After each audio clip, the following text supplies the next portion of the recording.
friends. We have discussed, I think some 6 videos we have done already.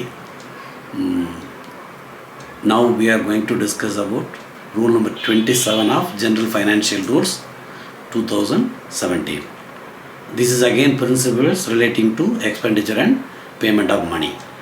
I think another 1 or 2 videos we will complete this, and then we will go to the next chapter. And any sanction, we have discussed about sanction order related things, how it is made, and in that it is continuation. Sanctions or orders shall come into force from the date of issue unless any other date from which they shall come into force is specified therein. Normally any sanction order you put it is effective on that day, from that day.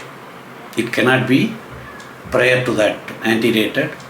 It cannot be future dated also. But when there is a requirement, of course, you can specifically mention this comes into effect with effect from, or this comes into force with effect from date we can give. In that case, whatever date mentioned, you take the dearness allowance orders. It says with effect from January or July they will say, but normally it is issued in March, April or September, October. So you give effective date. If no date is given, that order, particular sanction is effective from that particular date of issue only. Now the question arises, no date is mentioned, particular date it is issued, but the payment is made 2 days in advance. It is irregular because the orders were affected, they have released the fund. They can't do. Sometimes it happens when it is everything is in the same office, but they have to be very careful. It cannot be done like that. Payment follows the sanction order. So payment actually bill preparation follows sanction order, and payment follows bill preparation and submission. This is how it should be. Rule number 27(2). Now what we told is 27(1). Date of creation to be indicated in the sanctions for temporary posts. Normally temporary posts they will give for a particular period only. So the head of the department or secretary with their approval it will be issued. Creation of post, it is only temporary post. It's not creation, it's a temporary continuation of post. So but such orders should say from which date it has started. That also should be. You keep on extending it, but still the starting date has to be mentioned in the order. Order sanction the creation of temporary post should, in addition to the sanctioned duration. So this post is sanctioned for 2 years or 3 years, something like that.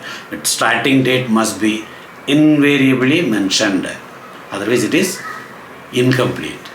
This is only recruitment. These things are required only at the level of headquarters. Normally subordinate office may not have this work. Now, powers in regard to certain special matters. What? Actually, subordinate authority, that is subordinate authority is secretary only. Secretary and down the line, everybody. The exception is general delegation. If already some particular department is given some delegation for doing some work, what is the work? Relinquishment of revenue, etc. If it is given, they can do. Otherwise, without the approval of finance ministry, the ministry or anybody cannot issue an order which involves any grant of government land to somebody, some institution, or any assignment of revenue to some organization, any concession in the revenue, or lease of licensing of mineral, forest lands, forest rights, right to water, power, or any easement or privileges of such concessions to any other units, organizations or anything. This can be done only with the concurrence of Ministry of Finance. Normally they will approve. The exception is, it is already delegated with cabinet approval and all for particular department they can do. To the extent it is delegated. Otherwise, it should be only with approval of Ministry of Finance. Normally these things are not given as a power to each ministry.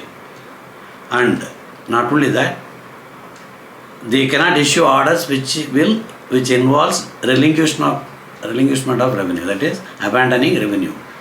That if a certain level they might have delegated to some department, that they can do. But beyond that, they have to go to Ministry of Finance. Normally, revenue is under the control of Ministry of Finance only. Other ministries, any miscellaneous revenue, anything is there, they have to take approval if they want to relinquish that particular revenue due. For whatever reason, they have to actually give justification for relinquishment also. I think another one video also will be completing these principles relating to expenditure and payment of money. Thereafter we will continue with the next chapters. Thank you.